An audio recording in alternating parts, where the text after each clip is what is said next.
Pressing buttons. Pressing buttons.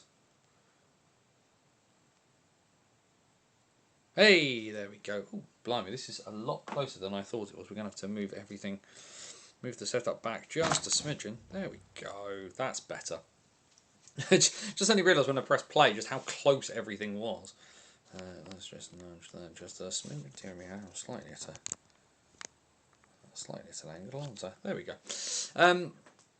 Try and get that all sorted out if nothing else. Hello, good evening. Once again, my phone and the time on my phone and everything else doesn't, and my laptop doesn't match up, but that's fine. We will work that bit out later. Catch up crew, hope you're doing okay. Everything is ticking along with everybody all right. The really weird thing as well, just because of the way the lighting is in this room, because for those of you who don't know, just because I just haven't had a shave in a while, but I'm white pretty much here, and it just makes it look like I've shaved my beard just like around and just left this sort of gap here. Let's move really close. So it is yeah, boy, have we got some news to talk about tonight, I think, as well. A lot going on today in British hockey. Some big announcements that we need to keep tabs on. I'm just quickly refreshing the score, and we have got to the end of the first period at in the North Coventry Motor Sky Dome point, whatever we're calling it. Because yes, a lot happening tonight, a lot to talk about. The end of the season, very, very much in sight, and we are closing in on the big day next Tuesday. Well, the big day for me, if nothing else like that. I think I feel very, very, very proud about what's about next week. So we will work out what we do from there. Either way, I think we should get going, guys, gals, and the and all beyond the binary. It is Wednesday. It is 8 PM, and welcome back once again to the BOTW What's Current stream. My name is Anthony Russell, here once again to take you through the weird, wonderful, and wacky world of British ice hockey. The What's Current stream on a Wednesday night. This is where British hockey lives. Every league, every game, the whole lot, from Leeds to Lee Valley, Belfast to Bradford. We cover that absolutely every game from across every league of senior hockey here in Great Britain, men's and women's. The only show to do so, the only show to do it live, and you get to join us here, and we have lots of fun here on a Wednesday evening. Hope everybody is doing okay. I'm all right. It's been a bit of a busy day at work. Got a lot done today, but ran a big regional meeting for folk for NHS folk at work, and then subsequently at the end of it just basically looted all of the donuts and brought those home. So I've done all the good work today, but obviously it was Guildford on was in Guildford on Sunday. Guildford again this coming Sunday. Lots kind of going on, edging to the end of the season. Andrew Day, who of course is in the chat. I know he's keeping tabs on the SDHL game at the moment. But he'll be proud of me to start looking at the women's fixtures for after the NIHL season finishes as well. So, like I say, lots to crack on with, lots to do. And as you say, the big game tonight, we had Cup Final Wednesday last Wednesday. It's Cup Final Wednesday 2 Electric Boogaloo this evening. Last week, and we of course will talk about the ridiculousness of what happened in the National Division Cup final after we went off the air, because that was a thing. But the Elite League Challenge Cup final is tonight. All of the rigmarole, all of the ridiculousness, the fact it should be in Coventry, and it isn't in Coventry. But it is what it is, and therefore. The Challenge Cup final is tonight. It is happening now at the Motor Point in Nottingham. Coventry 0, Nottingham 0 after 20 minutes of play there. Matt Robson and Kevin Carr is your net mining duel between the pipes there. It should be a really, really top quality game. We, of course, will keep tabs. Housekeeping, though, before we go any further. Banners on the wall at wordpress.com.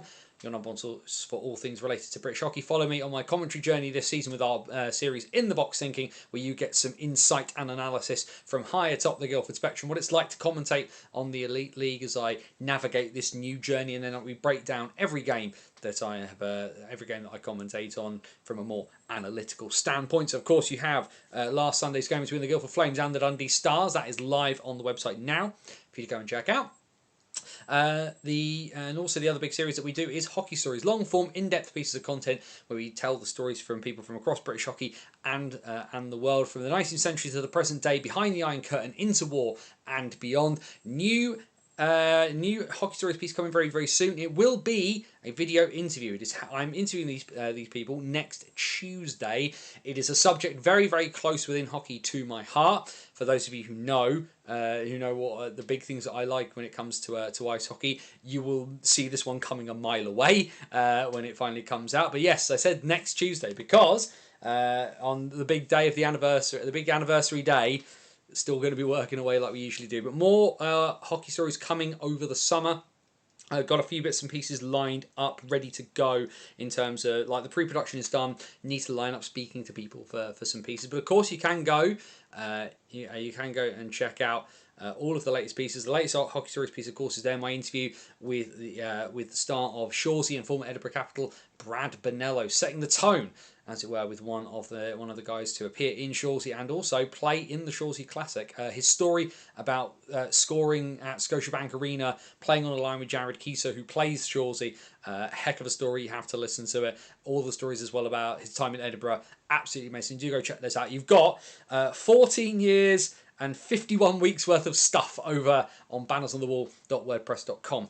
YouTube spiel as well. Head down into the description. The links are there to all our social media. We're on X, we're on Facebook, we are on Blue Sky. And as well is the link down there as well. 3D Lee. Go check out Lee's 3D printing. You can get things like this awesome puck or this sign that Lee made for me. That's all down there too, as well as our virtual Buskin Cat over at buymeacoffee.com/BOTW. We're never going behind the paywall here. That's just not our style here at BOTW. But because capitalism is a thing, if you want to help us keep the lights on and keep the wheels spinning, it would be appreciated. You can do that over at buymeacoffee.com/BOTW. If you haven't got the money, please don't waste money you don't have on me. Share things out. Tell your folks. Put it on your social media, put it on your Facebook, do whatever you want in that sort of sense. But that is how you can do that there. But of course, the joy of being here on a Wednesday night is this is a conversation, not a monologue. And of course, we get the one that is the chat. Questions, comments, thoughts, feelings, anything you want to chat about as we talk our way through the next 60 to 90 minutes, go through everything in British hockey, you can do so. All we ask is that if you do use the chat, please do follow the golden rule here at BOTW. Rule number 1, DBAD. Don't be a dick. Be respectful of other people's thoughts and feelings, and we will have a jolly good time. Some bits and pieces going on. As we can see, the boy Rossi from the Slapshot Syndicate is in. Always a bit embarrassed, but I couldn't predict anything about the Elite League. Only been to one game. I'll just say good evening. Coward. That's all I'll say about that. Frölunda have beaten... who are SDE, Andrew? Because I assume that is that Skellefteå? I don't know who that is. But either way, Frölunda and Brynäs will compete in the final of the Swedish Women's Elite League. The Svenska Dama Hockey League or something like that. And my Swedish is not good. I've been to Sweden once. For about 6 hours. Where I did a load of shopping and then walked around and then went and watched Malmö versus Frölunda all those years ago. So I have seen Henrik and Joel Lundqvist play at different places at different times. But yeah, of course, the big news, like I say, the big game tonight here in British hockey, if nothing else, the Elite League Challenge Cup final tied at 0-0 between the Coventry Blades and the Nottingham Panthers after 20 minutes at the Motor Point. By all means, have that on in the background whilst we all natter away. But there has been a few big bits of news this afternoon and this evening. Of course, the biggest one coming out just around the 7 o'clock mark is that the new era in Milton Keynes is coming for 26-27, and it is the same as the old era. Pete Russell, the head coach of Great Britain, has been announced as the new head coach and director of hockey operations for the Milton Keynes Lightning for 2026-27. It's something that had been rumoured for a little bit. In a way, a surprise, and it will be a surprise to some. I can see Jamie's put in the chat. Definitely feels like a full circle moment this evening, Anthony. 9 years ago today, a Pete Russell Milton Keynes Lightning team beat Peterborough 4-0 in the 2017 EPL Cup final. And like I say, of course, this is the big thing that Pete Russell, the head coach of the Lightning before for a three-season stretch, was there from 2015 to 2018. So he was the coach of the Lightning as they finished off their tenure in the EPL. And when Milton Keynes and Guildford left the English Premier League, it caused the league to collapse. MK ending up in the Elite League for 2017-18 as some of the other big names of the national division like Basingstoke, Peterborough, Swindon, Sheffield, Telford, Hull, all ending up joining the NIHL regional divisions as well. You know, some of us, that was some interesting times. 2017-18, of course, Basingstoke, top of the best club in the country outside of the elite league, no, untouchable, having pretty much swept the board in the missing out on one trophy off of the Grand Slam where Basingstoke by the end of that season. For Milton Keynes though, Pete Russell was there as the head coach during that back end of their EPL tenure, and then took the club as the new coach into the elite league, leaving at the end of the first season there. And of course, what's happened since Pete's been away? Well, he has coached all over the place. He's coached mostly in Germany. Coached the Tauberstars Ravensburg. Won the DEL2. Coached Augsburg in the DEL. Coached Bad Nauheim, of course, which is where he was until relatively recently before he was released there because Bad Nauheim were trying to stave off relegation. But certainly a well-experienced coach, one of the best British coaches of the modern era. But what does it mean that Pete Russell is back in Milton Keynes? Well, it's pretty much uniformly been hailed as a success by MK. MK is, and I'm sorry, Milton Keynes fans, but we do need to talk about it. MK is one of the teams with the most money behind it in the league. Between the ownership and the MK Supporters Club is a cash-rich club, and you only have to look at the accounts on Companies House to realise that. The Tim Wallace era will probably go down as an era where they competed regularly but achieved rarely, and there is probably as well, of course, what has motivated a lot of this change, because this season, the 25-26 season, MK have been nowhere near where MK fans expect them to be, and actually to an extent nowhere really where anybody expected them to be. Yeah, I'm sure there's a few people probably chuckling at their demise this season. That's the way of all things. Not everybody's your friend, but not everybody is also your enemy. But by the same token, MK well out of the title challenge, well off the pace in the cup. And yes, they picked up a little bit of speed, albeit last weekend's results not quite what they would have wanted. But it looks like we have a potentially rejuvenated MK heading into the playoffs. I do wonder with this one if this isn't a practical solution to their issue over perhaps the best solution to their issue. Pete Russell's coaching abroad has obviously yielded some amount of dividend. A DEL2 championship, coaching in the highest level of German hockey, which, let's face it, however much you love British hockey, the DEL is better than anything we have to offer in terms of a standard. But also as well, the British game has moved on a bit, and Pete's coaching has moved on a bit. Will he be able to be as impactful now? You would assume so, because Pete Russell's not a bad coach. He has his foils and his foibles, and we can all argue about why Kieran Long doesn't have 100 GB caps until we're blue in the face, or at least I will. But it'll be interesting to see how Pete Russell's coaching is adapted and applied to the national division of 25-26, given the last time that he coached at this level was some time ago. And also from a practicality standpoint, Pete Russell has a wife and a young daughter who maybe are not wanting to grow up with either dad being away or them being dotted around various parts of Europe. So there's a practical standpoint for this. I'm just interested as to how this works out. And of course now, once again, the expectations for MK next season will be sky high.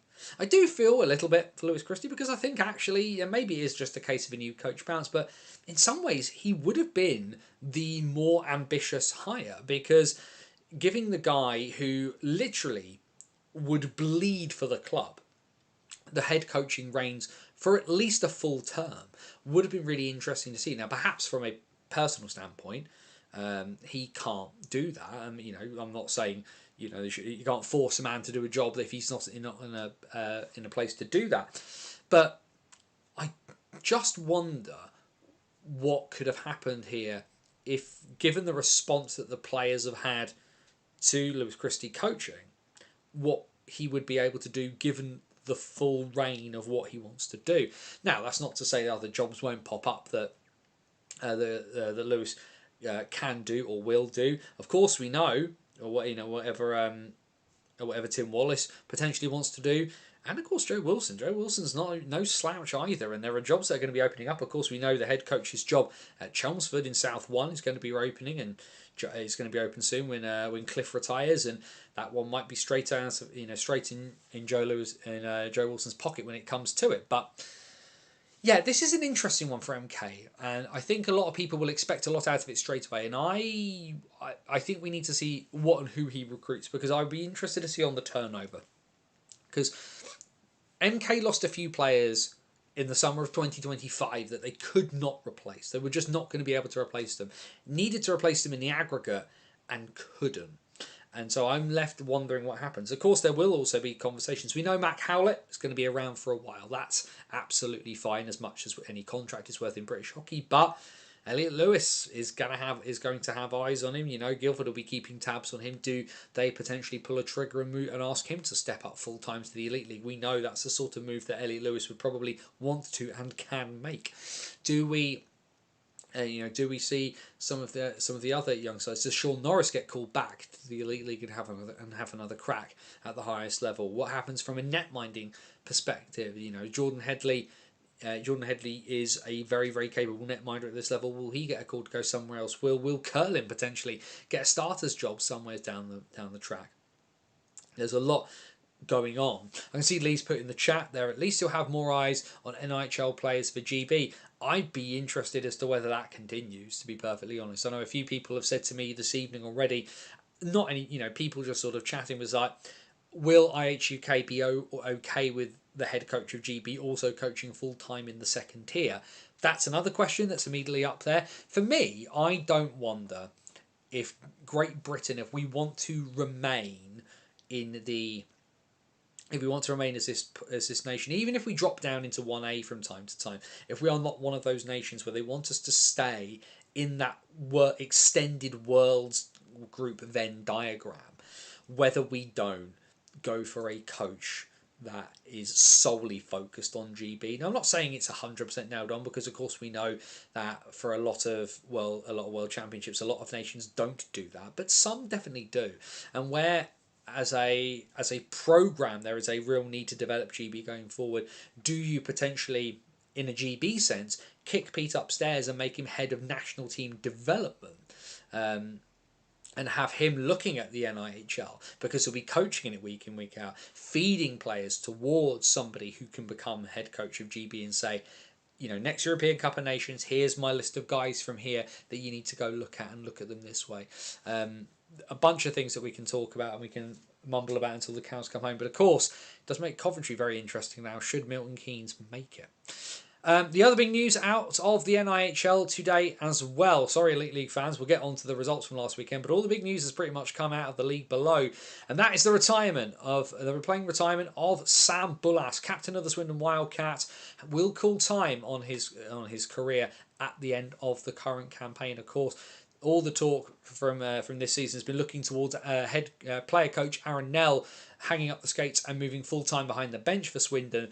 And in true Swindon fashion, because none of them apparently like the spotlight, are all trying to sneak off at the end now. Bullas has put out a statement that's on the Swindon Wildcats social media. I encourage you to go and read it, but a massive talismanic figure for the Wildcats. Obviously, a lot of people make a lot of noise, and understandably so, about the top end guys for Swindon who have scored lots and lots of points, or somebody, whether it's like Rennie Marr from a net minding perspective, whether it is people, obviously they've had Ben O'Connor and Ryan Wells, people don't make a lot of noise about them, or you look down the track of some of the great Swindon names. Of course, Swindon retired Jonas Herg's number 60 jersey this year. You would be very surprised to not see Aaron Nell's jersey be retired in a similar sense, given the fact he is probably, outside of the Elite League, the most potent British goal scorer in the sport over the last 15-20 years. But Sam Bullas, for all of the steam and the show and the noise of everybody else at Swindon, Sam Bullas has been the engine of that Swindon Wildcats side. He has played up and down the lines multiple times, and of course, as time's gone on, he's moved into that more bottom six, looking after some of the young kids, making sure they stay honest out there, playing in the centre, puck distributing kind of guy, but also playing on the PK from a fair bit, playing on the power play, and also you could always rely on him when you really need him to pop up and score a big goal. Had the opportunity, like a good few of us will have done. I've spoken to Sam on quite a number of occasions. He's just a really chilled out, really humble guy, but he absolutely is dedicated to the club And I suppose the only other thing we can really say is congrats to Sam on the career that he's had. He goes out a league champion in the same way that Aaron Nell does. Enjoy the final few miles, Bully, because hopefully you will miss them when they are gone. But hopefully retirement treats you well. I'd be very interested to see what Sam Bullas's role going forward with the Wildcats organisation will be. Of course, when we saw Russ Cowley and Stevie Whitfield step away, and Stevie Whitfield had been inside the rink like once, in the first 6 months of the season, been inside the rink once, and had just gone off and done other things. And Russ Cowley is big Mr. Academic man, bouncing around Worcestershire with his other half. So there's plenty of good stuff going on, and we will see what happens to Sam Bullas going forward. I would not be surprised if he potentially doesn't end up coaching in some capacity, but I do think maybe like Stevie Whitfield, he might step away for a little bit before returning, whereas we know Aaron Nell will be back next season behind the bench for the Swindon Wildcats. Either way, we need to move on and do some other bits and pieces. Just checking, the second period, of course, is now underway. At the Motorpoint, still no score between Coventry and Nottingham. But we will, whilst that is going on, let's talk about the games from last weekend. We'll start in the Elite League. A pretty packed Friday night just gone in the Elite League. 4 games on a Friday to keep everybody entertained. But it's like I say, a fair bit of action, and an evening where, of course, where the Belfast Giants were keeping their eyes on what was going on around them, because the Giants are within touching distance of the Elite League. Cov have scored. Cov have scored. Let's get that down. Press buttons. Game sheet. Where's the game sheet? Because the game sheet always gets updated faster than the graphics. But it is indeed early in the piece. 22:56 on the clock.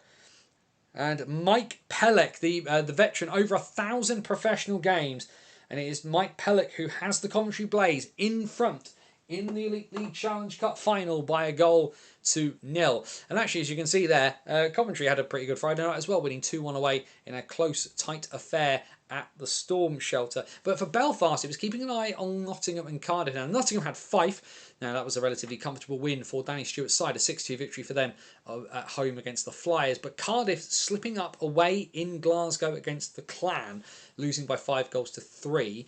Guildford finally won in Dundee this season at the third time of asking. A 3-1 victory for the Flames over the Dundee Stars. The Flames coming from a goal down. To winning that one. Both Sam Talbot and Josh Nixon getting goals in that one. Sam Talbot's first goal in league play this season, and his first goal for the Flames since the 13th of October against Manchester in the Challenge Cup. And then what that left us with was a pretty quiet Saturday, just the 2 games. Coventry beating Glasgow 4-1, so Glasgow unable to push forward from their win on Friday night. But it was the big weekend, the 2 games at the House of Steel between the Steelers and the Giants shut the door. Jake Kupski with the shutout as Belfast win by 4-0. 2 empty netters in that game into the bargain, but a big win for Adam Keefe's side as the Giants look to keep stepping closer and closer towards the league title. 4 games then on the Sunday, and well, Cardiff battered Nottingham in Cardiff. Although from Paul Thompson's interview, he was not a very, very happy man. He made the point of the fact that it's just 1 game and that they had other opportunities to be closer than they have been. But the Steelers had to get a result against Belfast and couldn't. Apologies, it was 2 empty net goals in this game where the Giants won by 4-1 to take maximum points out of this weekend in Sheffield. As it stands, looking at next weekend, the Steelers and the Panthers will play each other twice.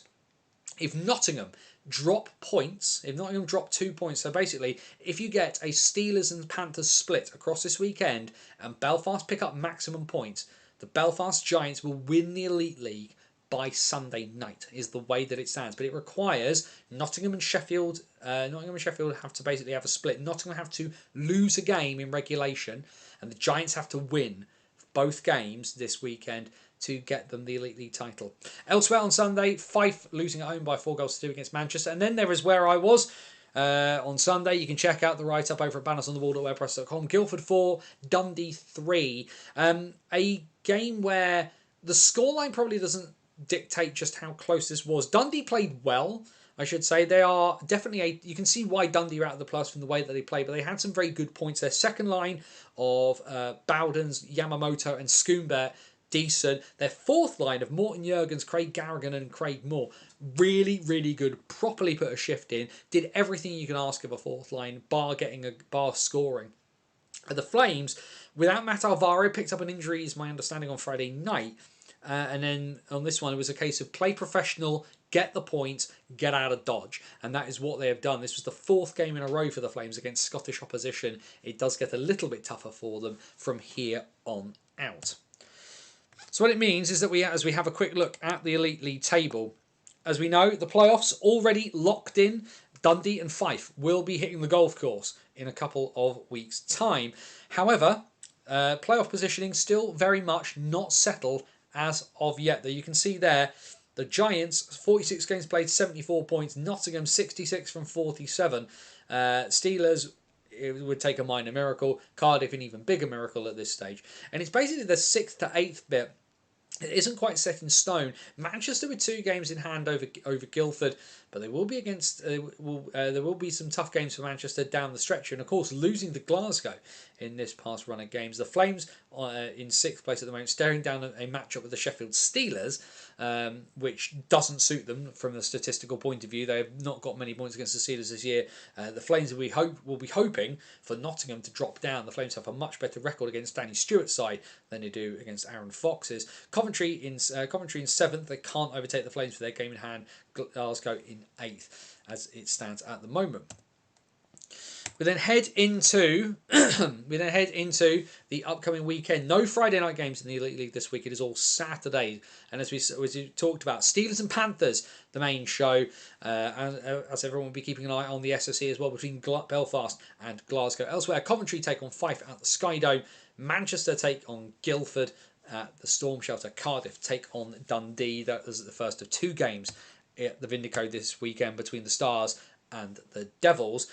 Belfast then head over to Glasgow to take on the Clan. The second game between Nottingham and Sheffield on Sunday as well. Fife take on Manchester, and then there is where you will find me, which is, being as it's Sunday, the late start, the late show, 6 p.m. face-off at the Spectrum between the Guildford Flames and the Coventry Blaze. We'll be live on Flames TV from about the 5:55 mark, so if you're at a loss for a game to watch on Sunday, do come join the party with us over on Guildford Flames TV. Coventry are one of my favourite teams to watch. They are chaos personified. I adore them. Looking forward to seeing this one with my own 2 eyes. And then, well, at the end of last week's What's Current stream, it looked like the Sheffield Steel Dogs were walking at a canter towards the National Division Cup. And then it all went wonky in the last few minutes. 3 goals from the Knights inside the last 5 minutes and 30 seconds made it a real contest. It was 3-2 on the night. Owen Solchak's power play goal getting them within touching distance. Cole Shudra then scored, which then made it look like it was all beyond reach. But then, as you can see there, 2 goals in just over the space of 2 minutes. Sam Dunn and Liam Payton both score in regulation time. Payton's goal equalising the tie on aggregate with 4 seconds left to play. 119 minutes and 56 seconds worth of action, and it could not separate the sides. It went all the way to overtime, 3-on-3 overtime, and then with 11 seconds left of the extra frame, Bear Gendunov, big game players, big game moments. Gendunov cuts in through the left-hand side, cuts to the middle, shoots past Sam Gospel, and the first trophy of the Tony Smith era of ownership of the Steel Dogs is in the pocket. They have won the National Division Cup. Congratulations there, and of course to Slava Kulikov as coach, Jamie McElroy as general manager, Jonathan Kirk, and all of the boys at Ice Sheffield for their success. I will say this though, you're not cup champions, you are cup winners. That's how that works. League champions, cup winners. Playoffs, we'll have to flip a coin about that one because the way it works in this country makes it weird. And then there was the league fixtures going on. Friday night, the Steel Dogs, well, they came back down to earth with a little bit of a bump, losing at home by 3-1 against a surging Hull Seahawks side. Of course, not perfect from Matty Davies' boys in the last couple of weeks, and they have actually lost the game with Heskey in goal. However, they are still piling on the pressure as the playoffs loom large. And then there was the big one. Could Romford get a result and shut the door? Well, combined with the results elsewhere, Romford winning 8-3 in Leeds and Solway not picking up maximum points against the Steel Dogs at home means that the Romford Raiders have indeed shut the door. The Raiders make the playoffs, the door is shut, and we have our top 8 in the National Division as a result. It means the season ends early again for Solway, who will finish 9th, and then Basingstoke and Bristol will battle out in the last weekend to see who gets the wooden spoon. Swindon winning 4-1 at home against the Peterborough Phantoms was to keep the wheels turning for the Wildcats as they look to try and add to their trophy haul. Bristol did get a good result for them. They won by 6-5 in overtime over Telford. As like I said, they looked to avoid the wooden spoon. But then maybe the result of the weekend that nobody quite expected. But Basingstoke, who were at 1 point 2 and 3-0 up in this game. Milton Keynes fought their way back, but Zach Milton's overtime winner gets the Bison the extra points that they need if they wish to avoid finishing bottom on their return to competitive action. And then the next night, Basingstoke and Swindon decided to chuck defence in the bin, particularly the Bison. Swindon were 8-0 up in this game at one point. It's a thing you can only shrug your shoulders. And then, given what had happened on Saturday night, the big blowout that could have been Sunday at the Sapphire went by the wayside. However, one thing of note for Romford fans in this one, as Cole Ceci did start this game, but eventually gave way after with just before the half-hour mark to friend of the show, Max van Mullum.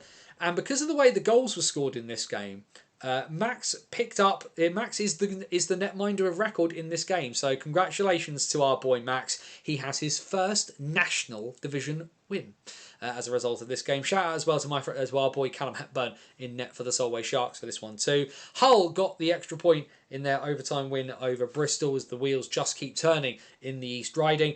The Ashes game between Peterborough and MK. Well, MK. Having lost the night before, decided to chuck it all out the window. Peterborough and the ridiculous goal-scoring antics of Cam Huff, who is now the highest, has got this single season record for goals in the National Division. Congratulations to him.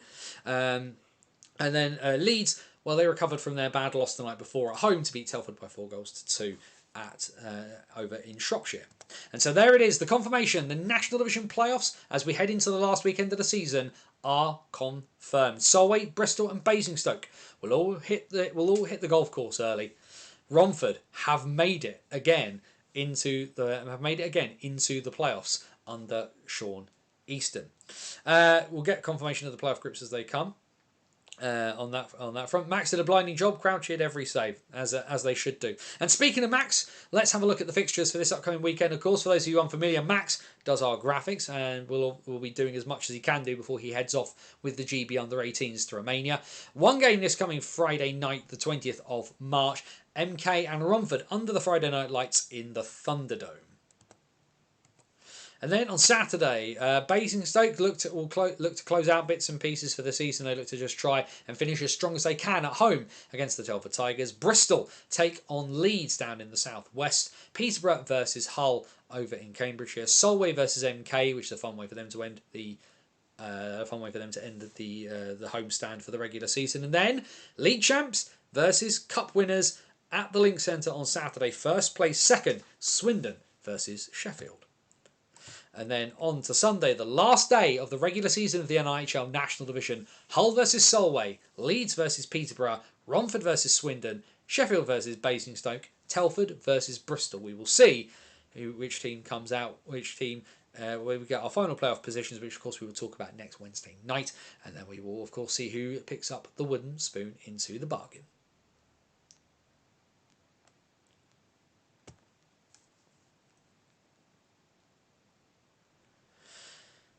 There we go. Top 2 tiers done. Max Wright certainly won't be welcome to the Thunderdome anytime soon. Interested to see if the Lightning appeal the stick by Wright to the midsection of Griffin.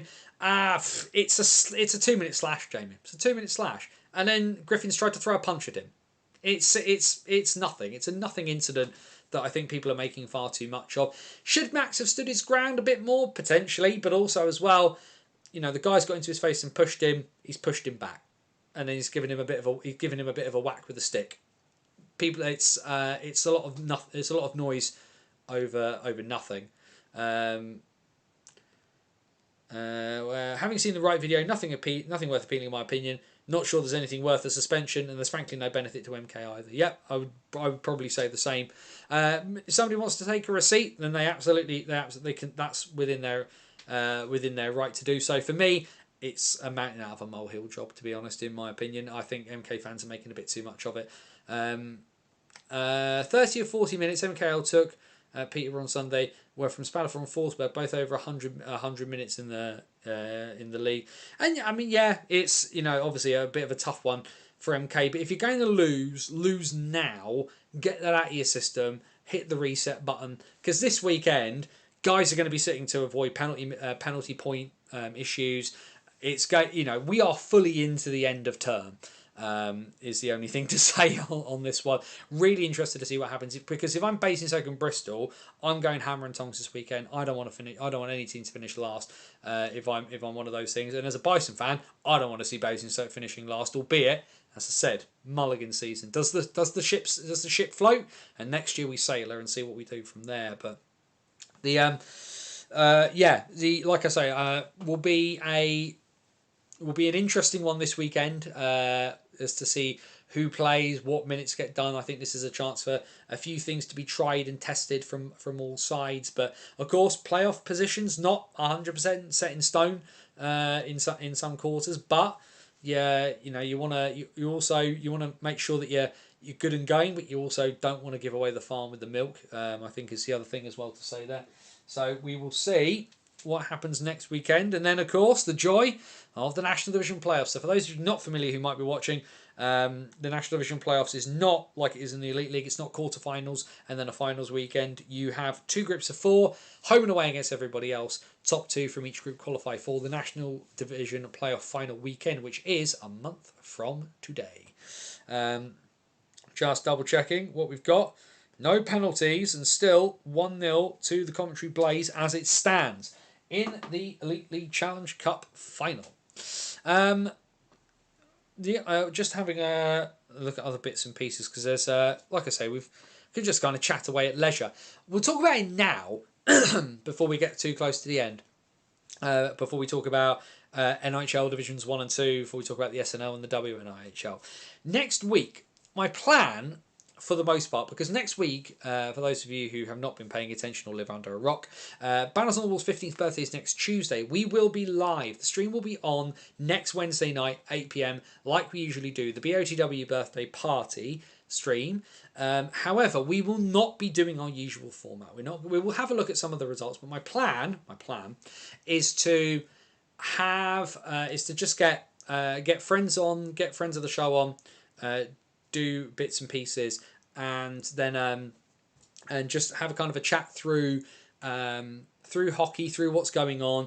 Get people as well, so I'll try and get some Elite League folk on, try and get some National Division folk on, try and get some folk who look at the other bits and pieces, and do it that way, and just have a bit of a different style show to just kind of, like, I'm not great at pumping my tyres, and I do the spiel to kind of talk up what I'm doing, but I also just kind of want to celebrate all the good things that I've gotten out of British hockey as well, which is the ability to kind of collaborate and do stuff with people, friendships, go to different places. And I want to talk about some of that stuff next week as well. And just kind of do something a little bit different before the postseason all goes completely wonky and everybody gets really, really hardcore.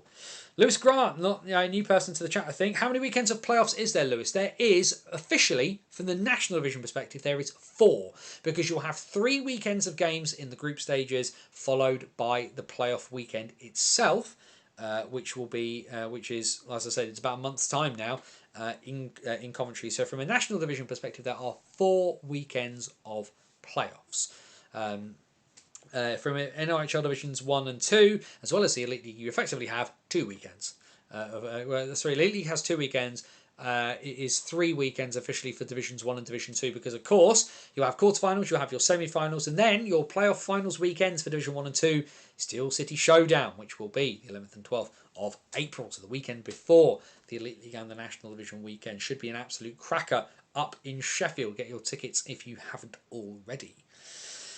Boy, oh boy, oh boy. Absolutely raced through all of those bits. Apologies, I'm just making sure that we're doing our usual trick here of making sure we've not missed any other news. Nothing else immediately leaping out. The video from Premier Sports is up of the Pellick goal. As we just having a quick look at this as we're talking. Because what's happened there is that puck's gone out. So the shot comes in, hits the post and goes out, and then Pellick just sort of takes a swing at it and it's found its way in, which is it's fun to do. Plus Blackburn versus Slough in Coventry as well. Yes, indeed, the NHL Division 1 Championship game. The winners of North 1 versus the winners of South 1. Can the Slough Jets go back to back? Will they emulate Solway's achievement and get back to back National Division 1 titles and be the first Southern side to do it, or will the title head back to the north and head to the Blackburn Hawks? So a lot riding on that game on the Sunday, the weekend after the Seal City Showdown into the bargain as well. Should be really, really good. I think I'm really interested to see the playoffs. In the south, I can still see Slough running the table, albeit I think Streatham and Chelmsford are going to make it very, very difficult for them. In the north, I think it's a lot harder for Blackburn to win the playoffs than it is for Slough to win in the south. Just because as well, Blackburn have been the best and most consistent side across the season. But we see what happens in individual games. We saw what D-side were able to do to Blackburn in the cup, and we've seen what and you think about that top end of North 1 from a North 1 perspective as well, where you've got Blackburn, D-side, Solihull, Telford. I mean, like, people are showing up at the end of the season. Of course, we've seen Vladimir Luka break the goals record. Jake Witkowski is about to break the points record. I think he needs 1 point to do that over the last little bit for D-side.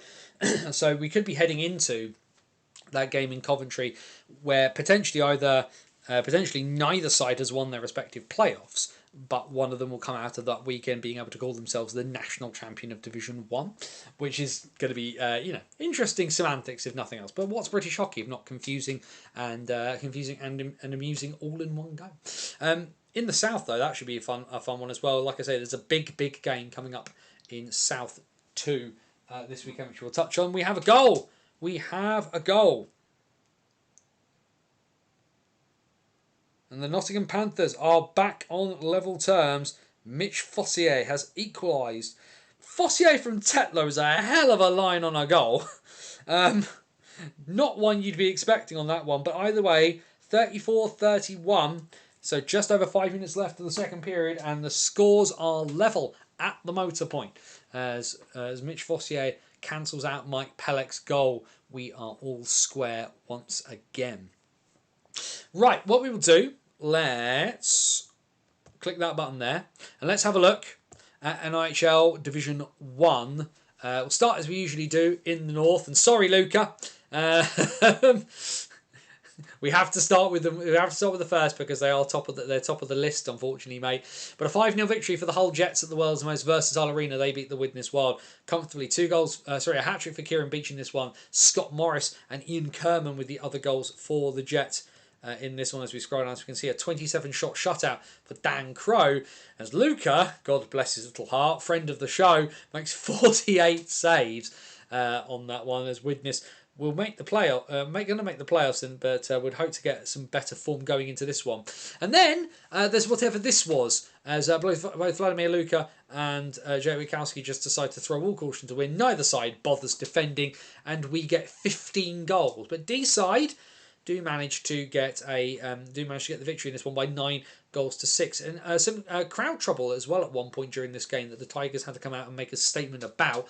Not heard too much in terms of anything concrete, but as you can see there, by the end of this game, Vladimir Luka having got himself up to 64 goals on the season, Jake Witkowski at 63. So the goal scoring title not quite settled as of yet. However, as you can see, the numbers not ideal for our friend Tyler Delabertouche. 6 goals conceded on 24 shots is a bit of a terrifying one, but it does also speak to the quality of the shooters for the Tigers. 4 goals for Vladimir Luka, the other goals coming from Brody Jessen and Tom Byrne. For the Dragons, 4-goal night and 8 points for Ross Kennedy. Jake Witkowski scores just the 1 goal, but scores 8 assists for a 9-point night when the team scored 9. Elsewhere, 2 goals for Colin Cromie, the other goals coming from Reece Edwards and Ethan Mayo. And well, goals galore in this one as well, but more on one side than the other. The Sheffield Scimitars fall to their 32nd loss of the campaign as they lose by 11 goals to 2 at home against the Solihull Barons, another side that will be looking to get its wheels fully turning under it as they head towards the postseason. 73 shots for the Barons in this one. 6 goals and 9 points on the day for Nicholas Otterson. Dan Mulcahy is 2+6. Phil Mulcahy 1+4. The other 2 goals coming from Alex White. Scimitar's goals coming from Brandon Chard and Jake Scott in this one. As you can see there, poor Nick Winters, 8 goals on 53 shots before Hayden Oates was allowed into the game. A much closer game for Solihull on Sunday at Holsmote Road, but one that they end up losing. It was about a year ago where Billingham won at Holsmote Road to claim the North 1 title. Not to be this year for the Stars. They've been far too inconsistent to warrant getting their championship back, but they do win by 5 goals to 3 against Solihull on the road on Saturday night. That's kept the folk at the Billingham Stars podcast, Carol, Jono and Craig, very, very happy, especially with Chippy being open. Goals for the Barons in this one, 2 for Henry Adams and 1 for Nicholas Otterson, because of course. And then 5 different goal scorers for the Billingham Stars in this one. Ian Brown, Callum Wilkinson, Tom Wakefield, Roland Grittans and James Moss with the goals for Stephen Foster's side. Telford then beat Leeds 13-2 on Sunday, but they haven't given Joe the game sheet, so we have nothing here. Of course, remember teams, the wonderful things, the box scores that you get here from NHLstats.wordpress.com only work if you send in the game sheets to Joe, so we won't talk about that game. We'll talk about this one instead, as Nottingham won the small, of course, Nottingham and Sheffield, one of the bigger derbies in British hockey, and the small version in North 1, won again by the Lions, a 6-2 win for Matt Bradbury's side over the Scimitars. And the results, well, you'll see what that means later in terms of the table. Lions goals, a hat-trick for Luke Birchnell, the other goals coming from Ewan Woodward, Toby Fisher and Jack Croston. The Scimitars goals coming from Ben Cutts and Simon Williams. Next weekend then, a full raft of action across both days. 4 games apiece on Saturday and Sunday. Deeside versus Billingham on Saturday the 21st of March. That's a 5:15 face-off in Queensferry. Hull versus Solihull. Telford versus Blackburn, which should be an interesting game heading towards the playoffs. And Leeds versus the Scimitars at the foot of the table. Sunday up at the Forum, it's Billingham and Deeside they will about face and have another go up there. Solihull take on Telford in the local derby. Widnes take on Hull, and at 7:20 on the small pad, Nottingham take on Leeds, which could have been a potential playoff decider, but the results are in, and the Knights' defeat to Telford and Nottingham beating Sheffield means that North 1 is all locked up. The Lions are officially into the playoffs. Leeds miss out, despite as they cannot catch the Lions, even with their game in hand heading towards the end of the season. So commiserations to Leeds and Sheffield. No playoffs for them. The Lions are in. They can still catch Widnes and potentially set themselves up for a 2 versus 7 playoff tie. Although, to be fair, if you're Widnes or Nottingham, you're getting either Blackburn or Deeside, neither of which is a particularly fun-looking encounter. As it stands today, as you look at such things, if the playoffs started today, this is how it would look. Blackburn versus Nottingham, Deeside versus Widnes, Solihull versus Hull, Telford versus Billingham, which would be absolutely bonkers should that happen, all things considered. Sorry, Luke, I've just seen your comment. I don't think Hull have ever had more than 40 shots in a game, let alone 50. But it's you, buddy. It's always you. Sorry, big man. Love you to death. Into the south, and a tight game in one of the local derbies. Romford and Victor go to battle, but it's Mads Toon's late game-winning goal inside the last 3 minutes that gives Carl Lennon's side the points. 3-2 victory for the Dynamos over the Buccaneers. Luca Pascali and Nils Maskelans with the goals for the Jack Woodstock and Nils Maskelans with the goals for the Buccaneers. Luca Pascali and Andrew Heath with the other goals behind Toon's game winner for the Dinos. As you can see, no Max. He was with the Raiders, of course. Across the weekend. Owen Ryder getting the call between the pipes for the Buccaneers. 30 saves for him. And another big performance as well in net from Nikolai Dival for the Dynamos. Down in South Wales, well, it was only going to really go one way. God love the Cardiff Fire; they are triers, but the Red Hawks, who are trying to wind up their performances ahead of the playoffs. The league title gone. The cup wrestled from their grasp by Slough. And now Ben Painter's side only have the playoffs to look for, and they made a statement down in Cardiff Bay. 9-1 victory for the London side. 81 shots into the bargain. Ellis Shepherd with the lone goal for the Fires. You can see there Jason Stone, the oldest player in the NIHL, on the ice for the Cardiff Fire. For the Redhawks, a hat-trick for Harvey Stead from defence. 2 goals apiece for Aidan Doughty and Ryan Watt. The other goals coming from Roman Cathcart and Danny Ingoldsby. As you see there, Gemma Davies, 9 goals on 81 shots, a 72 save performance, 39 shots faced in the first period.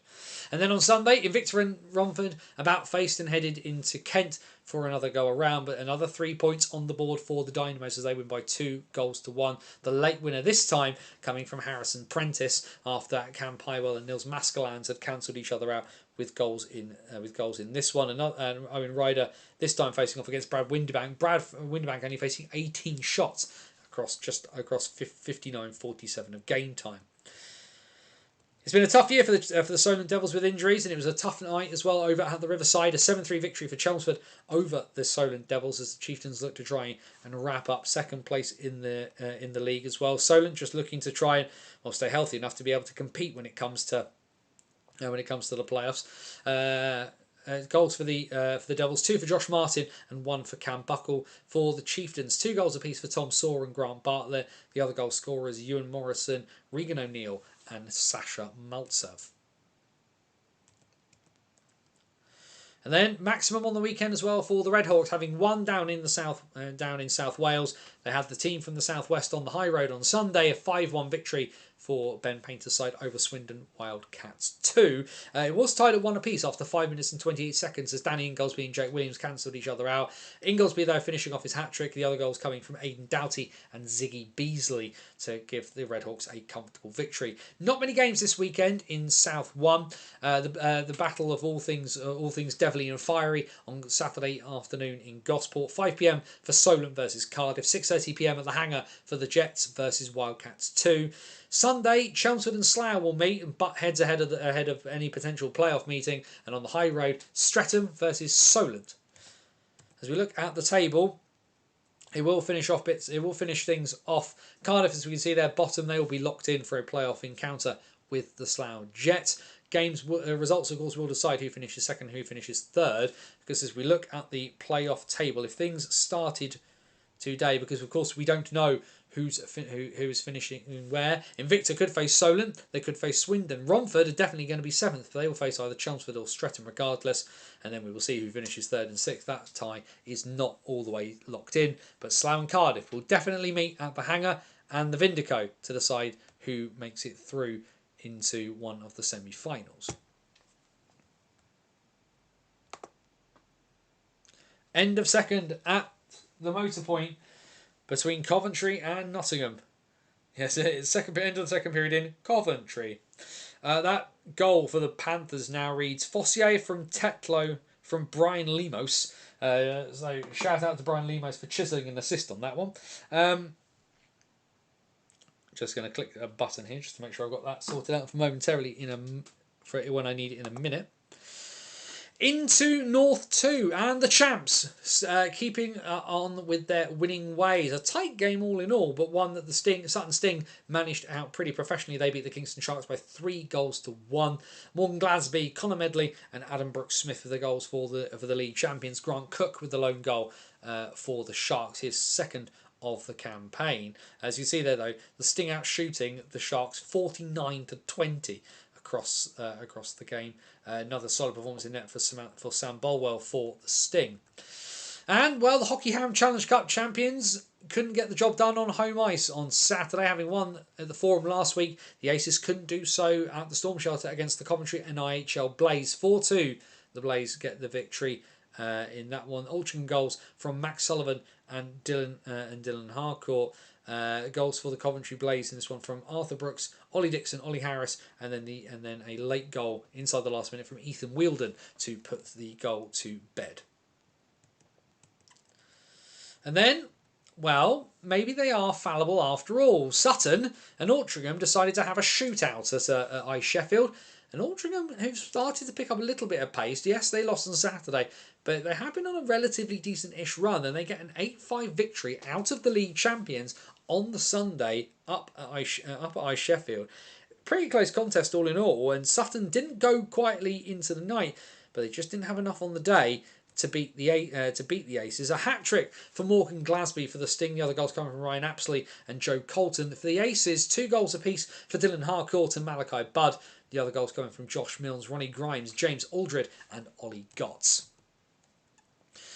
And a bad night in the office on Sunday for the Billingham Buccaneers. We know Deeside and Billingham's first teams will meet this upcoming weekend in the league, but their second teams, well, it was all Deeside all the time. And, well, I don't know what you call... Obviously, if you score 3 goals back-to-back, it's a natural hat-trick. I don't know what you call 4 goals back-to-back. Have yourself a night. James Shaw for 25 goals in North 2 this season. James Parsons with the other goal for Deeside Dragons 2. In this one, a 22-shot shutout for Finn Ogden between the pipes for the Buccaneers. For the Dragons suit over the Buccaneers. And then, well, they keep getting close, but not close enough. This one went all the way into overtime, but it took just 30 seconds of the extra frame. Mackenzie Barker with the OT winner for the Kingston Sharks on the road against the Bradford Bulldogs. So it should be said, Bradford, heading into the third, we were 4-2 down after 29 minutes and then scored twice inside the last 10. Josh Guy's first goal of the season, tying things up on the power play to get Bradford a point and get them into the extras, but they could not claim the extra point on this occasion. As we mentioned, along with Guy, Josh Stockton, Tyler Hall and Paul Lane with the goals for the Bulldogs. The goals for the Sharks coming in 2 from Ethan Daintith, 1 from Harry Clegg, 1 from Mackenzie Barker, as we mentioned, that OT winner, and the other coming from Lewis Rogers.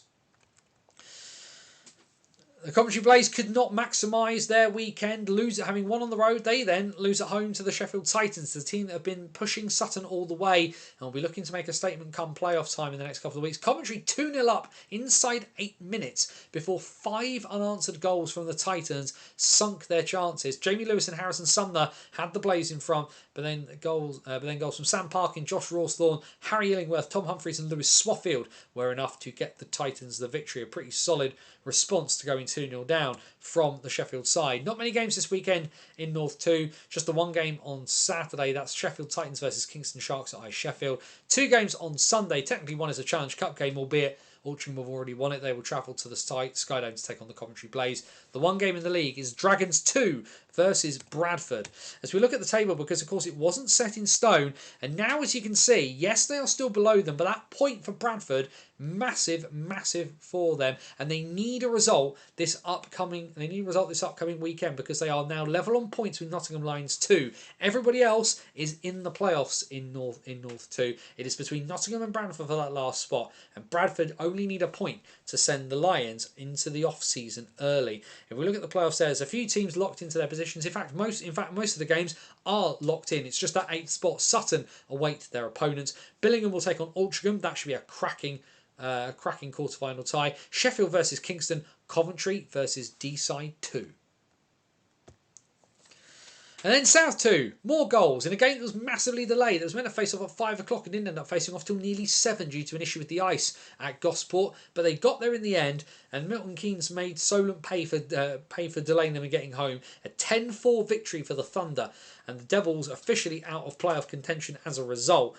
But a pretty stonking victory from the Thunder, who will be looking to make a big statement come playoff time, and a big night on the road for Xander Robinson. 4 goals for the former Basingstoke junior. Of course, scored that game-winning goal for in the playoffs for the Buffalo back in 2024. A hat-trick as well for Marks Canis, another few goals for him. If we just scoot back up a second, Canis now on 41 goals for the season.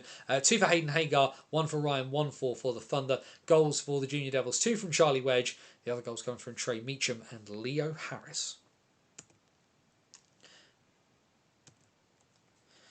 Elsewhere, a closer game, but one that the Chelmsford Warriors will want to forget as well. They lose by 7 goals to 4 against the Oxford Rising Stars. Of course, Oxford causing the big surprise last week and beating Peterborough. That opens the door for the Guildford Phoenix. But as we say, a good win on the road for the Rising Stars. Chelmsford goals, 2 from Robbie Dowell, as well as goals from George Beckett and Tom Cook. Goals for the Rising Stars, 1 from Matt Lauday, 1 from Chris Beckett, and then a 5-goal, 6-point night for Joe Edwards, still showing the youngsters how it's done over in Chelmsford.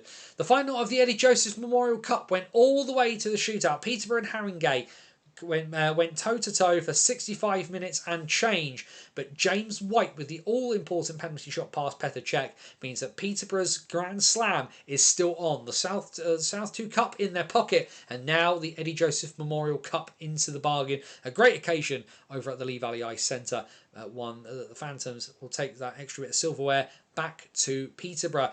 Connor Pollard, Frankie Parnell, and another goal from Connor Pollard for the Phantoms. 2 goals from William Novick and Ben Beldakos with the other goal for the Huskies. As we mentioned, James White with the shootout winner in this one. And as for Lee Valley themselves, they couldn't pick up a win on Saturday on the road. As we know, BOTW Rule 2, never count out the Invicta Mustangs. In fact, the Lions come close, but not close enough. They were 5-1 down before pulling goals back late against the Mustangs, but a 5-3 victory for Invicta all the same. 5 different goal scorers as well for the Mustangs. Ed Stedman, Lloyd Fuller, James Merritt, Bradley Guttridge and James Laming for the Mustangs.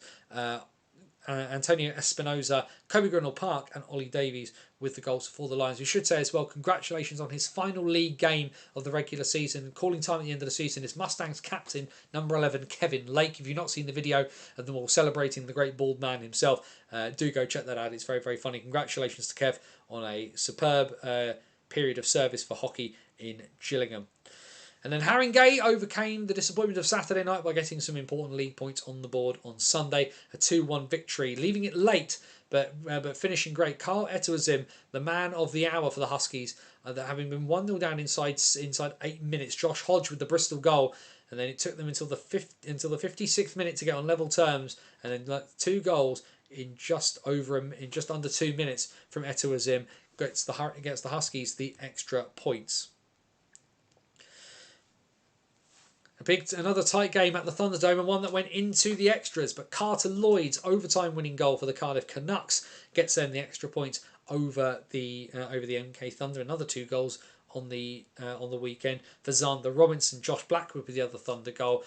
Carter Lloyd scored the first for the Canucks. The first goal in the National Ice Hockey League structure for Brad Crapier, and Sam Davies with the other goals for the Canucks in that one before Lloyd's OT winning goal. Busy this weekend in South 2. Chelmsford versus Slough. Slough need to get 2 victories if they to try and get themselves over the line. We'll look at the playoff positions in a minute for them.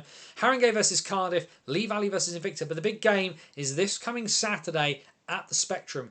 Guildford versus Peterborough. All the marbles, because whoever wins this one, the league title is theirs. Bristol on Sunday versus Cardiff in the local derby. Slough versus Solent. Peterborough versus Lee Valley. As we look at the table, so Guildford have 55 points from 21 games. Guildford need a win in regulation, because if they win in regulation, they will very much be in the position where because it is 22 games. So Guildford win in regulation, they'll win 58 points. Peterborough will be on 54 points with a game left, meaning they could not be caught. So Guildford need to win inside the 60. If Peterborough get a point, they can win the title in the last game of the season. Haringey, MK, Oxford, Invicta and Cardiff all locked in for the playoffs. From Slough are 2 points back of Bristol. So if Slough win both their games this weekend, they will qualify for the playoffs at the first time of asking and send Bristol to the golf course. If we scroll down, there's only 2 teams actually locked into their positions at the moment. Invicta are not guaranteed 6th, no one's guaranteed anything. MK are locked into 4th, Haringey are locked into 3rd. But if the playoffs started today, Guildford wouldn't know who they play because Bristol and Slough aren't sorted yet. But it would be MK versus Oxford, which would be pretty decent. Peterborough versus Cardiff, which you'd put all your money on Peterborough. Haringey versus Invicta. Rule 2, ladies and gentlemen. Very, very much a case of Rule 2 there.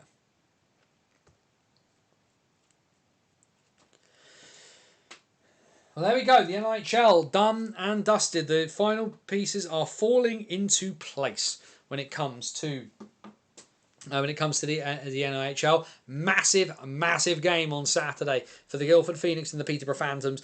Could be an absolute barn burner.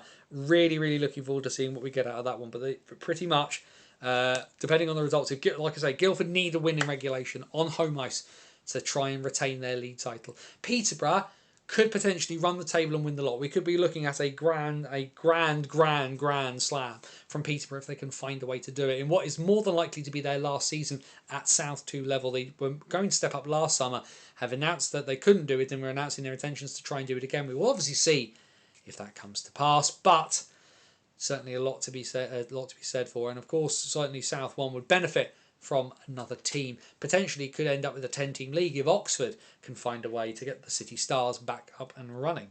Questions, comments, thoughts, feelings, anything anybody wants to chuck in, please do so as we keep chatting our way through.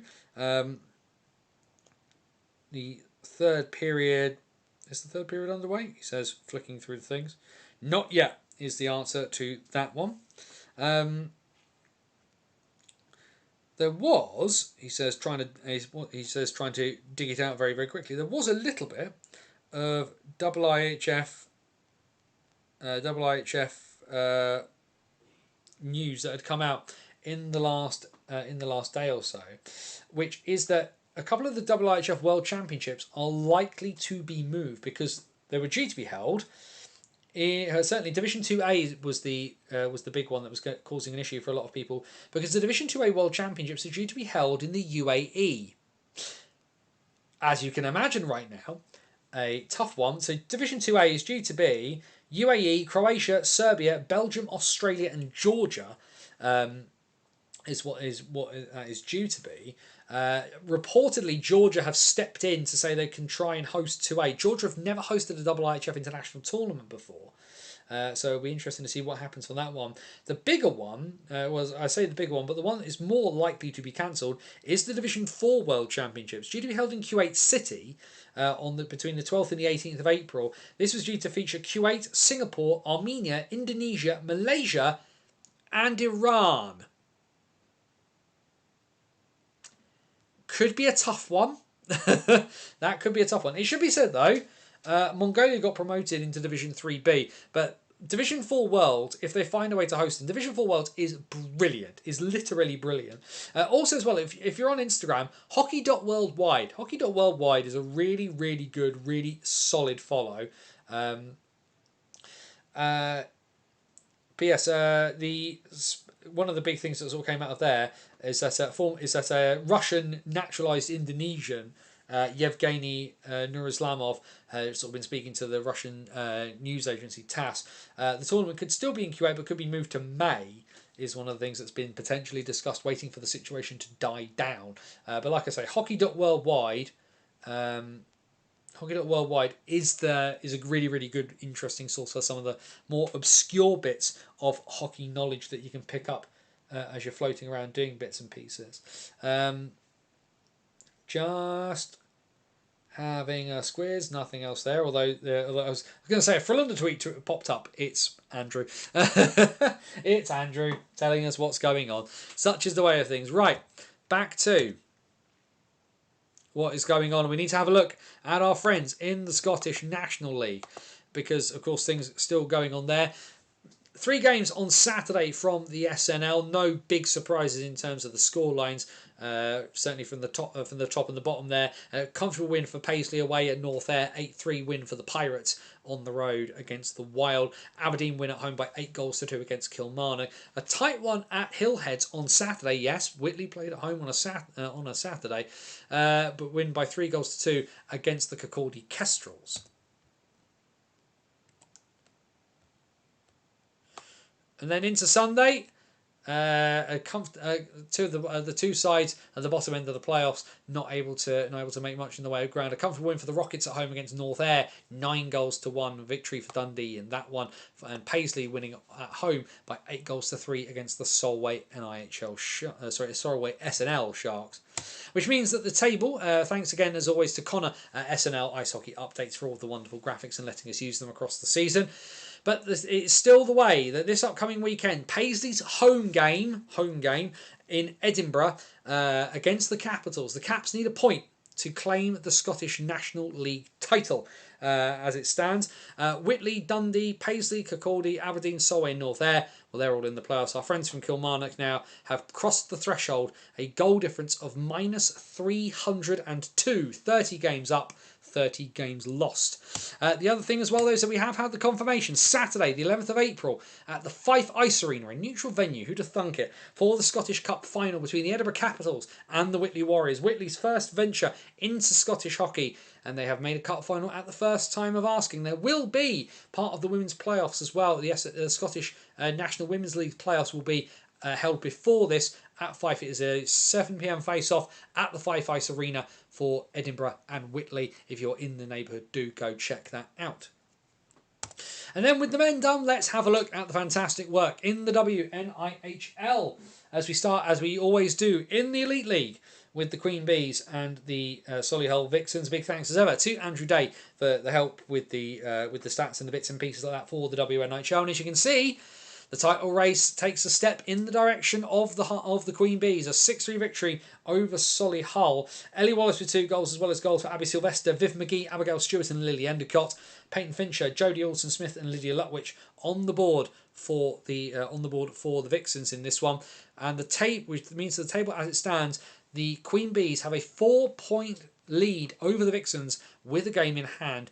Guildford have a game in hand on the Queen Bees, but are 6 points back. Whitley Bay are now in 4th on 18 points. And then there's the big gap down between Streatham and Bristol, who will be battling it out for the wooden spoon. Just the one fixture this weekend in the Women's Elite League. It is Saturday at Hobbsmoat Road. The Vixens look to try and get back into winning ways. They will take on the Guildford Lightning. 6:25 at Hobbsmoat Road for that one. A busy weekend for the Sheffield Shadows. Home and away fixtures for them. And they couldn't get the job done on home ice against the Caledonia Steel Queens on Saturday, losing by 7 goals to 2. Phoebe Gregg getting 1 goal for the Shadows. We don't have the second goal scorer for them. For the Steel Queens, 2 goals for Maya Beretta and goals as well from Vicky Carson, Jess Bridger, Asa Kenzibakova, Ailing Rafter and Claire Turnbull. However, still didn't get any better for the Shadows on Sunday, losing 4-2 on the road against the Kingston Diamonds. Ketz Robinson and Hazel Taylor with the Shadows goals in that one were beaten out. 2 goals from Katie Taylor, as well as goals from Eva Reze and Holly Cornford. And then the other game in North 1, well, gunfight at the Widnes Corral, and the Widnes Wild Women get themselves an all-important win. 8 goals to 7 final score in this one as Widnes win. 4 goals for Lydia Lutwich on the Sunday. The other goals for the Wild coming from Maggie Whitmore, Linda Decker, Taylor Huxley Richards and Lise Gillen. A hat-trick, the 2 hat-tricks for Solway in this one. Cassie McGregor and Emily Duffy, both with 3 apiece. Michelle Croucher with the other goal for the Sharks in this one. The Diamonds have a 2-point lead over the Steel Queens at the top of the table. The Wild now trail the bottom of the table, still 4 points for Widnes. They trail the Nottingham Vipers by 3 points. A couple of games this weekend in North 1. Solway versus Kingston is at 2:50 at Dumfries on the Saturday. Sunday, Nottingham versus Widnes is a 7:30 p.m. face-off for the Vipers. Just the one game in South 1 this past weekend and a comfortable victory for the Swindon Top Cats over Streatham Storm 2. A 4-goal performance from Ellie Wallace. Goals as well from Ellie Shaw, Mila Peroni and Amelia Williams. We have 1 unknown goal scorer for the Top Cats. The goals for Streatham Storm 2, 2 from Molly Meggans, and the other goals coming from Petra Kozegi and Lorna Gee. The Top Cats still top of the table, 28 points from 16 games played. The Firebees have 3 games in hand, but are on 19 points. Angie has found out that missing Top Cats goal scorer Natalia Roldan Merck is the other goal scorer in that one for the Top Cats. Thanks very much, Andrew. As always, we can always rely on you for such things. 3 games this weekend in South 1. Stretton versus Swindon at 6:45 on the High Road on Saturday. Cambridge will host Milton Keynes. That's a 6:55 face on Saturday. 1 game on Sunday, and the Falcons will head back to the Thunderdome to take to about face. They take on Cambridge on Saturday and Sunday. Saturday in Cambridge, Sunday in MK. Just need to scoot down here to North 2 Elizabeth because there was North 2 Valerie. I'll be able to read and get this done properly. Apologies there. Oh dear, frog in my throat.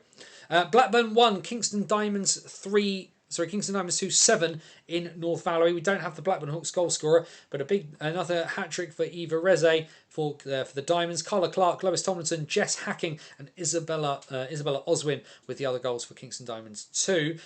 Beacon Whitley Bay 2, still top of North 2 Valley. They have a 3-point gap over the Kingston Diamonds in that one. North 2 Valley fixtures, 2 games on Sunday. Kingston versus Leeds at 12:30 in Hull. Sheffield versus Telford Wrekin Raiders at 4:40 at Ice Sheffield. Just the one game in North 2 Elizabeth, and well, a productive weekend for the Kingston Diamonds. Not for Kingston Diamonds 3, unfortunately. They get very well. There's only the one game mentioned in there, but they actually did play on Saturday as well. So according to Andrew, Kingston played on Saturday and lost 20-0 to the Caledonia Steel Queen Bees. Then played Manchester on the Sunday and lost 13-0. So let's try and get through these goal scorers, shall we? So on Saturday, the 20 goals for Caledonia: 5 for Emily Camphouse, 4 for Mara Phillips, 2 for Anna Comrie, 2 for Katie Gorton Phillips, 2 for Rebecca Nixon, 2 for Thea Phillips, and another goals for Maya Cartledge, Remy Dowsett and Zoe Galloway. For the Manchester Storm on Sunday, those 13 goals: 3 for Alexia Davis, 2 for Ines Brannan, 2 for Hannah Waterhouse, 2 for Jess Thorpe, and then other goals coming from Chloe Helm, Alice Noakes, Mackenzie Hollingsworth, and Ruth Evans. No goals this week in that division. South 2 Valerie, close, tight affair, but one that Haringey Greyhounds come out on the top of. They beat the Chelmsford Pythons by 2-0. Jenna Johnson plus one other unknown goal scorer for the Greyhounds in that one. The games on Sunday, Slough beat with a tie against the Oxford Midnight Stars, 3 apiece there. Elise Willoughby, Esther Haskins, and Tara Bulmer for the Sirens. 2 goals for Lauren Summers and 1 from Harriet Jones for the Midnight Stars in that one. Cardiff Comets versus Soane Amazons is postponed. It will be played. In the not too distant future. South 2 Valerie, Haringey's victory has them top of the table, 20 points over the Midnight Stars on 19. Fixtures this weekend in South 2 Valerie: Slough Sirens versus Chelmsford Pythons is 1:15 on Saturday. Soane Amazons versus Haringey Greyhounds is this Sunday at 6:15. 7 p.m. Cardiff will take on Oxford at the Vindico. South 2 Elizabeth had the one game on Sunday. That was a 5-2 victory for the Lee Valley Vampires over the Cambridge Kodiaks 2. The Kodiaks goals both coming from Scarlett Shelton. The 5 goals for the Lee Valley Vampires: Temmie Jones, Zante Aldwinkle Povey, and a hat-trick for Jenna Hutchison. This weekend, MK Falcons 2 versus Cambridge 2 is 4:25 at the Thunderdome. And at 6:30 p.m. down in Kent, the Invicta Dynamics versus the Coventry Phoenix. Just been told Cardiff versus Solent game is going to be a 5-0 default win to the Comets as Solent couldn't travel. Thank you very much, Andrew. I was under the impression that game was going to be replayed. Clearly not, says the man in the know. Under 16s North and a win on the road for the Leeds Junior Knights in the Yorkshire Derby over the Sheffield Shadows. Vakare Vitala with 2 goals for Leeds. Esme Gibson with 2 and Evelyn Strong. Apologies, Vakare. If you can send me the way to pronounce your name, I promise I'll do a better job of it.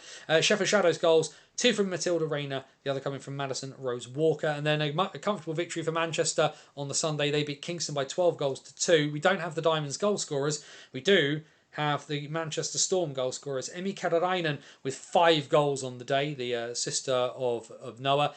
Olivia Clough with 2. Ava Jane Eyre with 2. The other goals coming from Libby Hutchison, Ruby Riley, and Alexis Ridgway. 2 games in under 16s North this coming weekend. Billingham versus Leeds is at 6 o'clock on Saturday at the Forum. Sunday 11 a.m. Nottingham take on Deeside. And then to finish off in the under 16s in the South, and close game at Alexandra Palace, but a win for the Bristol Huskies Puppies. They beat London and Haringey by 3-2. Ayla White with 2 and Amelia Worth with the other for Bristol. 1 unknown goal scorer for Haringey. Emily Svensson Fulcard with 1 goal for them. And then on Sunday, a 3-1 win for the Swindon Top Kittens over the Midlands Wrekin Raiders. Willow Shermer with 2 goals for the Top Kittens. Jessica Breach with the other. Eleanor Dow with the Raiders goal there. No fixtures for Under-16 South this weekend. That means, as I click this button and we go back to here, we have done the lot. Every senior game across every division, men's and women's, from across Great Britain, we have touched on, we have talked about the goal scorers if we have them. That means we open the door. Questions, comments, thoughts, feelings, anything you want to chat about before we finish off tonight's What's Current stream, stick it in the chat. Let's have a conversation about it, and we'll have a jolly good time. A big thanks as always as well to the usual folks, for Joe at NHLstats.wordpress.com. Make sure you go check out all the bits and pieces there. He does the box scores that we use from the NIHL. SNL Ice Hockey Updates on Facebook. Connor does those graphics he graciously has allowed us to use this year. WNHL Bits and Pieces, Andrew Day, who regularly joins us in the chat. He gives me the sort of the lowdown on all of the scores and bits and pieces to use in that one, so big thank you to that as well. And of course, the boy himself, fresh off his first National Division win, and also ridiculously, as his mum, if you may not, people may not have seen from Facebook, but he also met the actor Stephen Graham in Five Guys during the week. Big shout out to our boy Max Van Mullen into the bargain. The third period is underway. Mike Pellick and Brian Lemos clearly called for roughing at the buzzer, so both teams have started with a man in the box on that one. The first penalties of the night, it should be said, as well, into the bargain. But yes, busy week. Like I said, just a reminder, we will be streaming live next week, the BOTW 15th birthday party, but I'm planning to make it a bit of a different kettle of fish. Like I say, getting a few more guests on, having a chat about bits and pieces, chatting our way through, just kind of celebrating one of the big things that I've gotten out of this, which is kind of the connections and the friendships that I made. So having a few more people onto the show to sort of talk about hockey in general, reminisce about 15 years of BOTW, and of course talk about, you know, what's coming up in terms of all of the divisions. We're going to try and have little blocks of stuff is my plan. Have a few folk from the Elite League, a few folk from the NIHL. Try and get some WNIHL bits and pieces on there as well. So we'll try and work that out as it goes, and sort of have a mix of guests throughout the evening. Reading between the lines in the Lightning statement about the appointment of Pete Russell as head coach, could be Pete Russell's last tournament as GB head coach. Wouldn't surprise me, Jamie. I don't think GB would want their national team coach at the moment coaching below the Elite League or below a suitably good standard of hockey outside of Britain. And this might just be Pete's chance to just kind of put some things behind him and look at and, you know, coach closer to home, be there for his family and bits and pieces like that, a bit in a different way than he has been able to. For me, like I say, you effectively kick Russell upstairs and say, right, Pete, if you're going to coach in the NIHL, you're going to be there and you can pull guys through. Yes, it might mean every half-decent young British player ends up at MK, but I think as well, whoever they get in is not going to know what's coming through in the same way Pete Russell does. And I think actually GB keeping him around in a different capacity might be of real benefit to all concerned.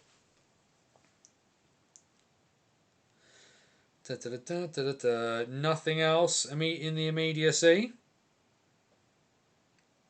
Do just have to chuckle. Chris Gansby, the BBC Radio Nottingham correspondent, also a Panthers fan. So who's feeling sick at the moment?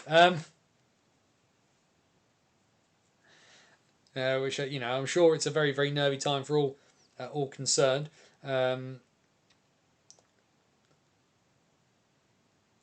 Just having a quick squeeze. I'm just looking around. But no immediate other big news I can see.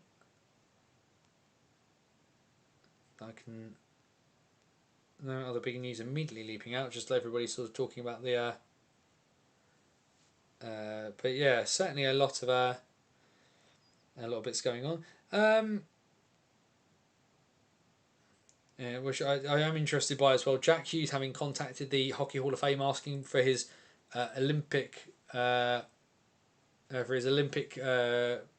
game-winning goal puck to be given back to him. And it's one of those things where Jack Hughes, one of the things it turns out is that actually it doesn't belong to anybody, it belongs to the IOC. So the IOC have handed it over to the Hockey Hall of Fame. What's Andrew put in the chat there? Queen Bees versus Vixen game was all Queen Bees in the first two periods, as it was 4-0, end of second. Vixen's a lot better in the third, came back to 4-2, but Queen Bees took the 6-3 victory Queen Bee's out shooting the Vixens 57-25. Blimey. A couple of Brits I'd like to see in MK: Rose Mitchell-King and TJ Anderson. Big shout out to Rose Mitchell-King, of course, on his recovery from injury. He's had a big he's had surgery to fix whatever issue he's had. TJ Anderson, although Anderson will be difficult to get out of Romford. I have said, and I said on the Hot Seat Hockey podcast, which is a different Guildford podcast, they've now got two. I would like TJ Anderson in Guildford next year. I think TJ Anderson really would suit Paul Dixon's style of play. Sean Easton is supposed to be an interim coach. Be interested who the Raiders get to fill the space, or if they just stick with Easton. Given the fact that obviously Lewis Christie will now not be coaching MK next year, there is a much higher chance you see Sean Easton back than you don't. But it will be potentially. Do Romford end up with Cliff? I'll throw that one in there.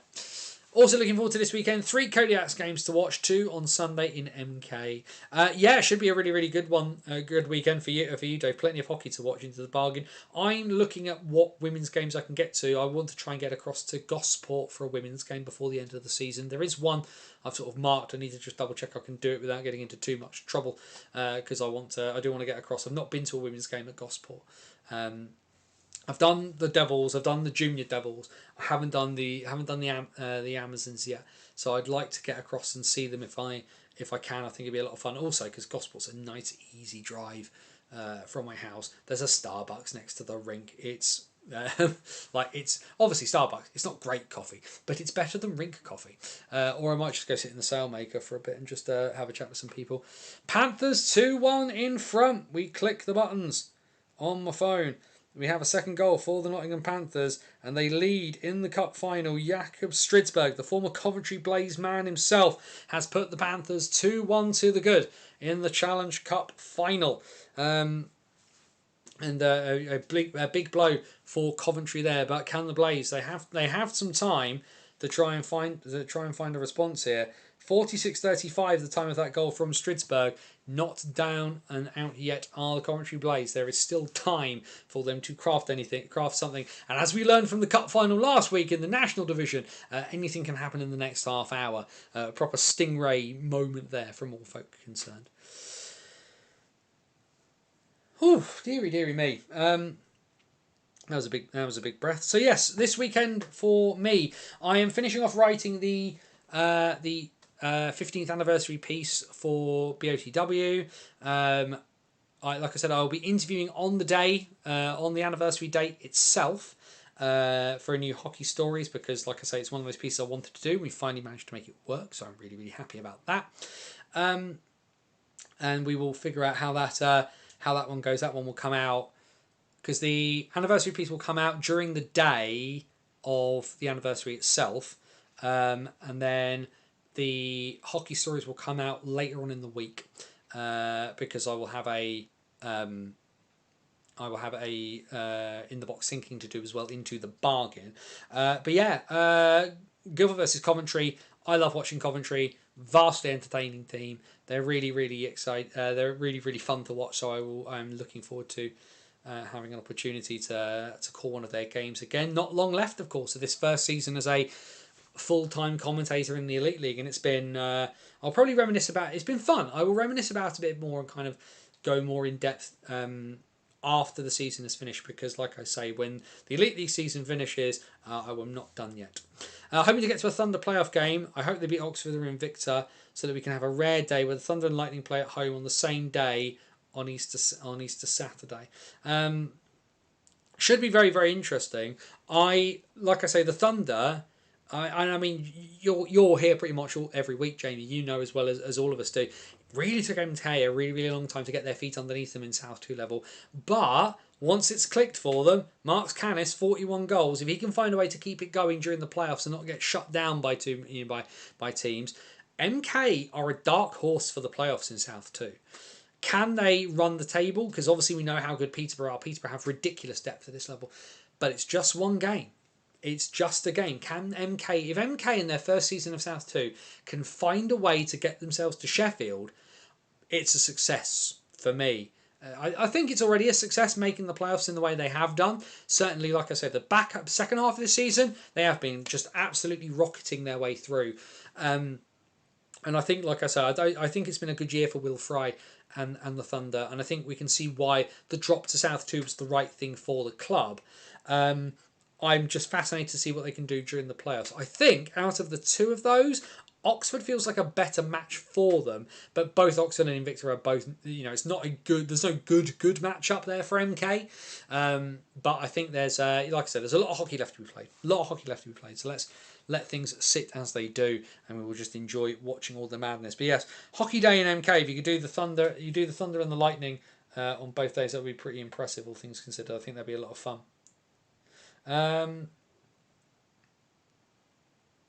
Just having a squeeze. As always, just want to make sure there's no news.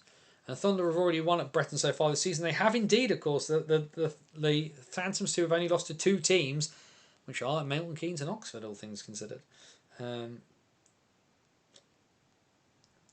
Just having a quick squeeze. Nothing else happening at the... No other big news that we can see at the moment. I'm just going to refresh the... No other big news at the moment as it stands. We'll say final call for any questions, comments, thoughts and feelings as we head out, just because I've got a few bits and pieces I need to do before tomorrow. But yes, looking forward. Like I say, looking forward to the weekend. Got to deal with a 9-year-old's birthday party on Saturday because Nathan has been invited to go bowling and then go back to a friend's house, which will be interesting and high energy as ever. Though he got to meet one of the gladiators today. Steele came to his school, which is Nathan, who's been to, who likes watching the show and has been to the Gladiators live tour. Was very impressed by. So lots and lots of, but yeah, just a good weekend. And then it's also my sister's birthday on Saturday. She will be an undisclosed age that she won't thank me for saying on here, so I won't do it. And then hockey on Sunday into the bargain. So lots of fun. I think as well, actually, where I've not got hockey on Saturday, that probably means I'll be cooking, and it means I've got chicken curry to make out of the leftovers of the roast. So that will keep me entertained because I take making my curries and my bolognese and my chilies very, very seriously. So that'll keep me entertained over the weekend. But like I say, try and get to a couple of to get to at least one women's game post the end of the season. I will have a double check of a few bits and pieces on that. It might be a good low risk thing to take Nathan to potentially as well, because of course the breaks are much shorter. So even a 6:15 face or 6:30 face off for Nathan might be manageable on that sense. Right, I'm going to say it, knowing somebody's going to score as soon as I say it. But we'll call it there. Bannersonthewall.wordpress.com, your number one source for all things related to British hockey. Join me on my journey through commentating in the Elite League. In the Box Thinking gives you the insight and the analysis from high atop the Guildford spectrum as you get a look at what it means to commentate on the top flight of British hockey, and you get a breakdown of the game into the bargain. That comes out after every game I commentate on. Go check out the latest piece from Guildford versus Dundee over on the website. And the other thing to check out, of course, is our Hockey Story series. Long form, in-depth pieces of content that look at the stories from British hockey and across the world, from the 19th century to the present day, behind the Iron Curtain, into war and beyond. We have a goal, of course. I said it would happen. Didn't I? Let's quickly refresh the thing.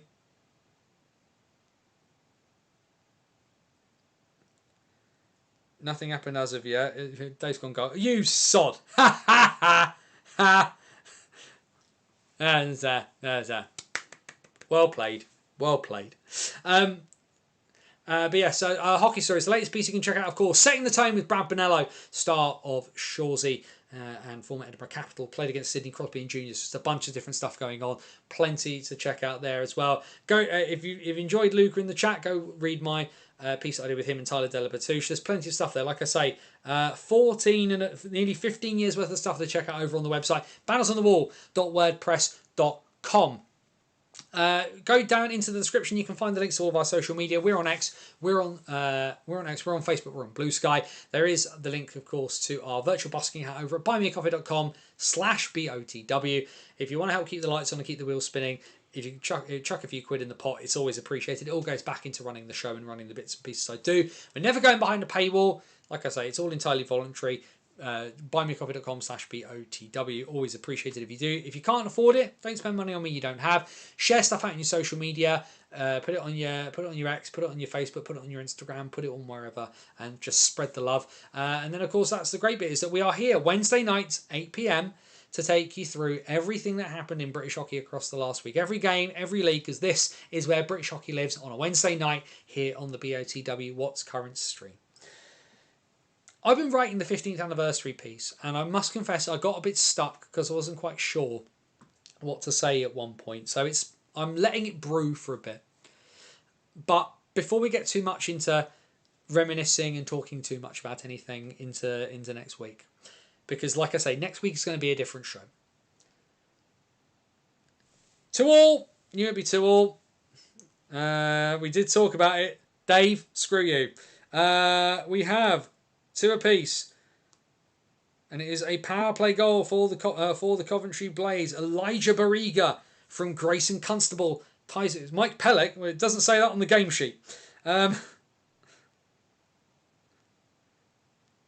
says Mike Pellick scored the first. The game sheet says 51-56. Barriga from Constable. So I don't know what to tell you on that. But yes, so like, but yeah, like, the regular format we do here is something that has evolved over time, right? Where it used to just be the national, and then it became the national and the NIHL, and then it became everything and anything. And like I say, next week's going to be a bit of a weird one, and I just want to thank you folk, thank all of you who come in on a Wednesday night, come in on a Wednesday night, and join in and do this bit on the regular, because like it's a lot of fun. And I realise this isn't like the most attended live streaming thing in the world. I know that bit, but I think it's important that British hockey gets talked about in these terms, that we don't live in this bubble. And actually, you know what? I can't go watch Kilmarnock on a regular basis, or Solihull, or Bradford. And actually, it's talking about and telling these stories in a different way. So we get to learn about some of these names, some of these people, like Mark Canis and his 40-something goals in South 2, or the Glasbys playing for Sutton and the ridiculous things that they do there, and you know, keeping tabs on Whitley's move into Scotland and stuff like that, and then bringing the WNIHL into this as well, and you know, seeing names like, you know, like Lydia Lutwich and things like that. Thank you for joining in, and we talk about that next week. Next week we party, because after a decade and a half of doing this, and very unlike me, I'm going to celebrate the effort I've put in. And I think I've earned that. I think I've earned a week of being a bit silly. And I'm going to do that next week. Be happy. And if you can't be happy, then wherever you are, please do be safe. As my friend Scott Edwards would say, take care of yourself and someone else. For bannersonthewall.wordpress.com, this is Anthony Russell saying stay safe. And so long till next time. And